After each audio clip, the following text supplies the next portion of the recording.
In this particular module will be seeing epilepsy के details, उसके types, causes क्या है, ट्रिगर क्या है, इन्वेस्टिगेशन कैसे करना है, डायग्नोसिस कैसे करना है और मैनेजमेंट का कैसे करना है। ऑल्सो हम स्टेटस एपिलेप्टिकस का मेडिकल इमरजेंसी कवर करेंगे। पहले तो एपिलेप्सी का definition, tendency of spontaneous recurrent seizures due to abnormal electrical discharge in the CNS। Classification of epilepsy देखना है। इसमें पार्शियल, जनरलाइज्ड और partial that is becoming generalized, ऐसे 3 क्लासिफाई किए गए हैं एपिलेप्सी को। पार्शियल एपिलेप्सी में ऐसे सीजर्स जो कि एक हेमिस्फीयर ऑफ ब्रेन में, ऑफ सेरिब्रम में ओरिजिनेट होते हैं, that is partial epilepsy. Generalized epilepsy मतलब दोनों हेमिस्फीयर में सीजर इन्वॉल्व होता है, seizure involving both the hemisphere from the outset. और पार्शियल बिकमिंग जनरलाइज्ड मतलब epilepsy that starts in one hemisphere and spreads to both the hemispheres. और epilepsy के unclassified cases भी एग्जिस्ट करते हैं। अब देखना है neurophysiology of consciousness and scissor का कॉन्सेप्ट।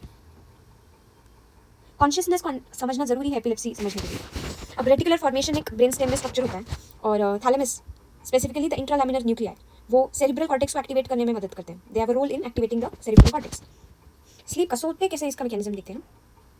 जब नींद में होते हैं तब सेरिब्रल कॉर्टेक्स का एक्टिविटी मिनिमल होता है, क्योंकि रेटिकुलर फॉर्मेशन और थैलेमोकॉर्टिकल जो पाथवेज हैं ये डीएक्टिवेटेड होते हैं, जिससे कि अवेयरनेस जो है वो रिड्यूस होता है। तो ये डीएक्टिवेटेड है, तो इससे जाने वाला जो ये जो दोनों सेरिब्रल कॉर्टेक्स को एक्टिवेट कर रहे थे वो नहीं होगा, क्योंकि ये डीएक्टिवेटेड है। तो और सेरिब्रल कॉर्टेक्स डीएक्टिवेटेड है और तो स्लीप इंड्यूस्ड है। ठीक है, वेकिंग अप का मैकेनिज्म क्या है। सेंसर इनपुट आता है जो कि रेटिकुलर फॉर्मेशन को स्टिमुलेट करता है, वो जाके थैलेमस में इंपल्सेस भेजता है, और थैलेमस से सेरिब्रल कॉर्टेक्स में इंपल्सेस एक्टिवेट किए जाते हैं, जिससे वेकफुलनेस और कॉन्शियस थॉट इमर्ज होता है। Seat of consciousness is our cerebral cortex.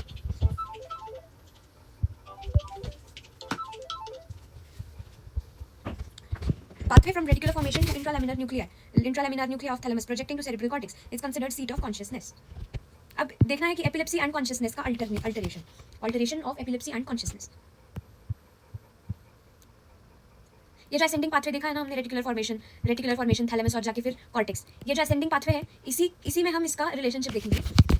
Altered consciousness कब होता है, if epilepsy involves abnormal electrical discharge in diencephalon including thalamic and thalamocortical pathways. Thalamus और कॉर्टेक्स का जो पाथवे है वहां पे, और जो पूरा डायेंसेफेलॉन है जो कि थैलेमस को भी इंक्लूड करता है, इस पूरे रीजन में जब एब्नॉर्मल इलेक्ट्रिकल डिस्चार्ज होगा तब एपिलेप्सी होता है। फिर जाके उससे it will alter the state of consciousness leading to unconsciousness और अल्टर्ड अवेयरनेस।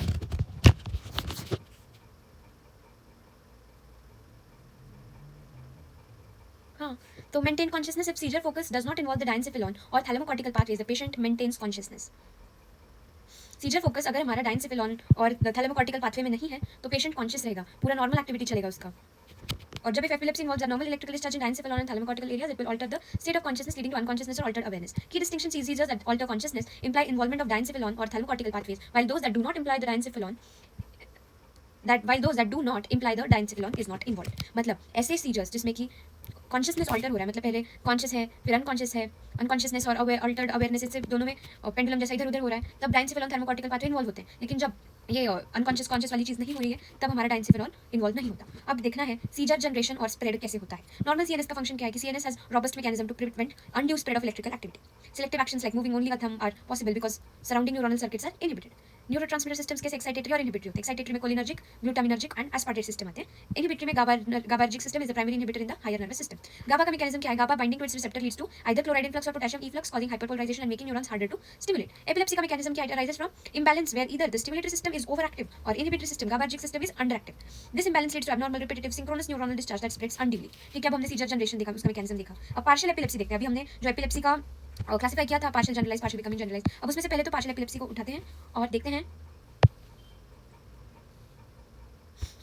जिसमें कि बस एक सेरिब्रल हेमिस्फीयर इन्वॉल्व होता है, वहाँ से सीजर कॉन्सेप्ट होता है। मतलब वहाँ पे जो न्यूरोट्रांसमीटर की एक्टिविटी है वो एब्नॉर्मल हो रही है, एब्नॉर्मल इलेक्ट्रिकल एक्टिविटी हो रही है। इसके कैरेक्टरिस्टिक्स है abnormal electrical discharge in one hemisphere and it does not spread to other, क्योंकि पार्शियल है। तो सिंपल पार्शियल और कॉम्प्लेक्स पार्शियल ऐसे दो है। अब सिंपल और कॉम्प्लेक्स में डिफरेंस क्या है कि सिंपल में partial epilepsy where consciousness is not altered, simple है, जिसमें कॉन्शियसनेस इंसान कॉन्शियस रह रहा है, his consciousness is not altered. Example localized motor movement like hand twitching without loss of awareness, मतलब वो इंसान हैंड को ट्विच कर रहा है और उसको अवेयरनेस भी है कि मैं ऐसे कर रहा हूँ, लेकिन वो अपने आप से हो रहा है, इट इज इनवॉलंटरी।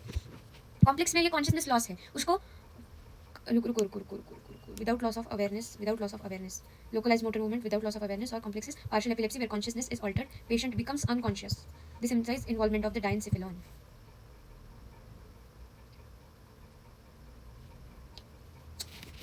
सिंपल में कॉन्शियसनेस ऑल्टर्ड चेंज नहीं हो रहा था, कॉम्प्लेक्स में कॉन्शियसनेस चेंज हो रहा है, मतलब पहले कॉन्शियस है तो बाद में अनकॉन्शियस हो रहा है। जो जितना देर उसका एब्नॉर्मल एक्सपीरियंस चल रहा है तब तक वो उतने टाइम के लिए वो अनकॉन्शियस हो रहा है। और उसमें हम देखते हैं कि डायेंसेफेलॉन का इन्वॉल्वमेंट है। और हमने पहले क्या देखा था कि जब डायेंसेफेलॉन का इन्वॉल्वमेंट होता है डाइनसेफेलॉन और पूरा डाइनसेफेलॉन और थैलेमोकॉर्टिकल पाथवे का जब इन्वॉल्वमेंट होता है, it will alter the state of consciousness leading to unconsciousness और अल्टर्ड अवेयरनेस, ठीक है। थोड़ी टाइम के लिए अनकॉन्शियस हो रहा है और उस टाइम पे एबनॉर्मल इलेक्ट्रिकल डिस्चार्ज हो रहा है डाइनसेफेलॉन में, थैलेमोकॉर्टिकल पाथवे में। जब अच्छा चलता है, अच्छा खासा चलता है इसमें इलेक्ट्रिकल डिस्चार्ज, तो इंसान कॉन्शियसनेस अच्छा मेंटेन कॉन्शियसनेस में रहता है। लेकिन जब ये इलेक्ट्रिकल डिस्चार्ज एबनॉर्मल हो जाता है इस पाथवे में, तब ऑल्टरेशन हो जाता है, थोड़ी देर के लिए अनकॉन्शियस हो जाता है, पता ही नहीं चलता क्या होगा, ठीक है।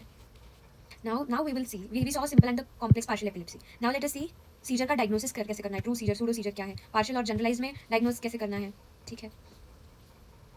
पहले तो जब पेशेंट सस्पेक्टेड सीजर के साथ प्रेजेंट करता है तो प्राइमरी क्वेश्चन है कि वो ट्रू सीजर है या सूडो सीजर है। Pseudo seizures are seizure like conditions with psychological origins not due to abnormal electrical CNS activity. मतलब इसमें सच्ची में कोई सीएनएस में एबनॉर्मल इलेक्ट्रिकल एक्टिविटी नहीं हो रहा, rather it is a psychological origin. Seizure होने जैसे साइकोलॉजिकल ओरिजिन है, दैट इज सूडो सीजर। और उसके clinical clues for true seizure यानी रियलिटी में सीएनएस में एबनॉर्मल इलेक्ट्रिकल एक्टिविटी है, और उसके क्लिनिकल क्लूज क्या है कि tongue biting, especially lateral, highly suggestive of true seizure, tongue biting, urinary incontinence, किधर भी सुसु, can occur in both true and pseudo seizures, arching of the back, more common in pseudo seizure, ये अभी highlight कर लो, urinary incontinence दोनों में होता है, arching of the back ये pseudo seizure में होता है, और failing limb movements pseudo seizure वाला सारी चीज़ में पिंक से करती हूँ, arching of the back, failing limb movements मतलब failing limb movements, और resistance to eye opening, eyeball rolling upward, ये सारा कुछ इसका है।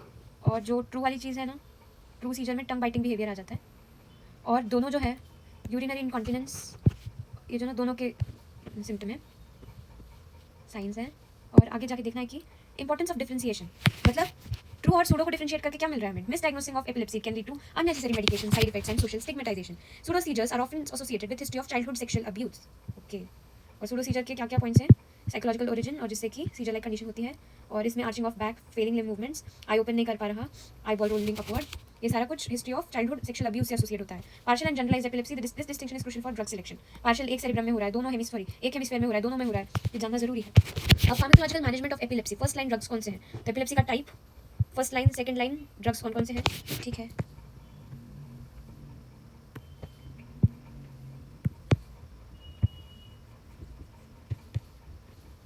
Now we will see partial epilepsy, जिसमें कि एक ही हेमिस्फीयर इन्वॉल्व होता है, उसमें हम कार्बामेज़ेपाइन देते हैं, कार्बामेज़ेपाइन। सेकंड लाइन ड्रग है valproic acid, carbamazepine is associated with cars, ठीक है। जनरलाइज्ड टोनिक क्लोनिक, जनरलाइज मतलब दोनों हेमिस्फीयर्स में है, टोनिक क्लोनिक मतलब टोनिक यानी एगोनिस्ट एंटागोनिस्ट दोनों साइमल्टेनियसली काम करते हैं, इसलिए ऐसा जर्की नॉट जर्की, एक ही बार में ऐसा स्ट्रेच्ड फील देता है वो। और क्लोनिक में जर्की मूवमेंट्स होते हैं, मतलब अल्टरनेटिव एगोनिस्ट एंटागोनिस्ट मसल ऐसे काम कर देते हैं, और टोनिक में ऐसा पूरा स्ट्रेची होता है, उसको टाइट एकदम मसल एक ही बार में सारे कॉन्ट्रैक्ट हो जाते हैं, रिलैक्स हो जाते हैं, तो पूरा कड़क फील हो जाता है। तो इसका valproic acid first line drug है, लैमोट्राइजीन सेकंड लाइन है, valproic acid is broad spectrum drug. अब ये बाकी के जो दिया है ना, partial becoming generalise tonic clonic और मायोक्लोनिक एपिलेप्सी। मायोक्लोनिक में हमें पता है कि एक ही बारी में ऐसा झटका आ जाता है और वो बस शांत रह जाता है, दैट इज मायोक्लोनिक एपिलेप्सी। इन सारों में वाल्प्रोइक एसिड दे रहे हैं, इन दोनों में जनरलाइज टोनिक क्लोनिक और पार्शियल बिकमिंग जनरलाइज में लैमोट्राइजीन दे रहे हैं। और पार्शियल एपिलेप्सी में वाल्प्रोइक एसिड सेकंड लाइन था, कार्बामेज़ेपाइन ये फर्स्ट लाइन था। और जो मायोक्लोनिक एपिलेप्सी है इसमें सेकंड लाइन ड्रग चॉइस है clonazepam, it is a long acting benzodiazepine है, इट इज बेंजोडाइज़ेपाइन। और एब्सेंस सीजर में इथोसक्सिमाइड के साथ ड्रग के फर्स्ट लाइन सेकंड लाइन में वाल्प्रोइक एसिड दे रहे हैं, वाल्प्रोइक एसिड ये सेकंड लाइन पार्शियल में और ये एब्सेंस सीजर में देते हैं। Ethosuximide is specific for absence seizure, ठीक है। एब्सेंस सीजर में ethosuximide, valproic acid considered most broad spectrum anti effective antiepileptic drug, effective across various seizure types, it's often first और सेकंड लाइन का option. अब देखते हैं स्टेटस एपिलेप्टिकस का definition, initial management और फार्माकोलॉजिकल ट्रीटमेंट, ठीक है। इसका मीनिंग क्या है, सबसे पहले तो कंटिन्यूस सीजर्स और repeated seizures without regaining consciousness in between, मतलब सीजर आते जा रहे रिपीटेड हो रहे हैं और बीच बीच में कॉन्शियसनेस रीगेन नहीं हो रहा है। It is medical emergency requiring aggressive treatment due to risk of death and permanent brain का डैमेज। इनिशियल मैनेजमेंट में एयरवे से क्योर करना है, पेशेंट ब्रीथ कर पा रहा है देखना है, oxygenation provide high concentration oxygen, positioning place the patient in a semi prone position. अब ये सेमी प्रोन पोजीशन क्या होता है यार, semi prone position,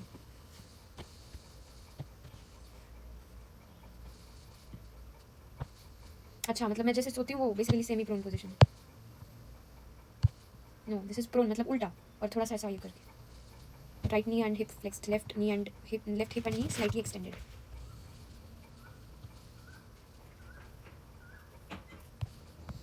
It's called as Sims position or three-quarters prone position. Is a lateral recumbent position where the patient lies on their left side with right knee and hip flexed, providing stability and reduced pressure. Stability मिलती है, pressure reduce होता है, इसका वो मतलब है, ठीक है। Positioning IV access, establish IV access and draw blood for investigation. Pharmacological treatment first line second line third line. First line में आईवी बेंजोडाइजेपाइन देना है, लोराज़ेपैम ये इंटरमीडिएट एक्टिंग बेंजोडाइजेपाइन है, lorazepam preferred over diazepam due to longer duration of action.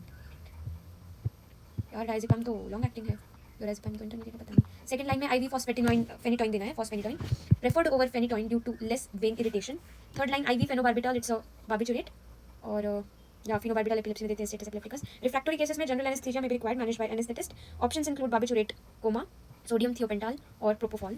Side effects of antiepileptic drugs. Common side effects: ataxia, nystagmus, dysarthria. Almost all antiepileptic drugs can cause these due to effects on cerebellar and ascending pathways. Phenytoin is particularly notable for causing these severely. Phenytoin specific side effects are chronicity, coarsening of facial features, gingival hyperplasia, hirsutism, teratogenicity, severe risk to fetus, fetal hydantoin syndrome, megaloblastic anemia, interference with folic acid and B12 metabolism, osteomalacia, disturbance of vitamin D function. Drug interaction induces enzymes that metabolize oral contraceptives, reducing the efficacy and leading to unintended pregnancies. Phenytoin use in females generally avoided for chronic use due to severe side effect profile and intolerance compared to males. However, it may be used in status epilepticus to save life, as short-term use is less likely to cause chronic effects. DOC for computer programmers. Valproic acid is often preferred for individuals working with computers due to minimal sedation compared to other anti-epileptic drugs like phenytoin and carbamazepine. Anti-epileptic drug mechanism of action है. Anti-epileptic drugs work by modulating neuronal excitability through several mechanisms, preventing cation influx, depolarization. Preventing depolarization. Sodium channel blockers reduce sodium influx, preventing neurons from reaching the threshold or firing. Example: phenytoin, carbamazepine, valproic acid, lamotrigine. Calcium channel blockers reduce calcium influx, particularly important in thalamic neurons. Example: ethosuximide, it's in absence epilepsy. Promoting cation efflux, hyperpolarization करना है. Potassium efflux enhancers increase the potassium efflux, making the resting membrane potential more negative. Example: valproic acid. Then promoting the anion influx, hyperpolarization. Chloride influx enhancers increase chloride influx, making neurons more electronegative. Example: valproic acid enhances GABAergic effects, enhancing inhibitory neurotransmitter GABAergic system. Enhancement: valproic acid increases GABA action by inhibiting its degradation. Valproic acid's broad spectrum works through multiple mechanisms: sodium, calcium blockade, potassium efflux, chloride influx enhancement, GABA potentiation, making it highly effective but requiring careful dosing. Summary में, in essence, valproic acid achieves its anti-epileptic effect through a combination of action, increasing the resting membrane potential negativity by promoting potassium efflux, chloride influx. It makes the resting membrane potential much more negative, moving it further from the threshold potential. Okay, prevents depolarization. Depolarization जब होता है तब threshold है ना, threshold के पास जाता है तो उससे न्यूरॉन जो एक्टिवेट हो जाता है, लेकिन हम डीपोलराइजेशन प्रिवेंट कर रहे हैं, थ्रेशोल्ड से दूर भाग रहे हैं. By blocking the sodium and calcium influx, it prevents the necessary depolarization required for neurons to fire action potentials. Enhance the inhibition by increasing GABAergic activity boosts the brain's natural inhibitory mechanisms. This multifaceted mechanism of action is why valproic acid is effective across a wide range of seizure types and epilepsy syndromes. Valproic acid. As a neurologist, I will be giving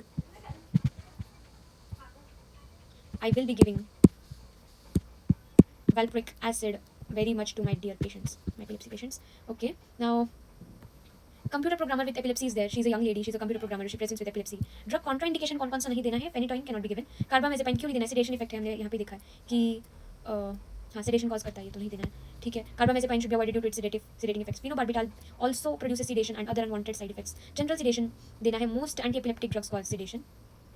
और minimal sedating options है valproic acid. Okay.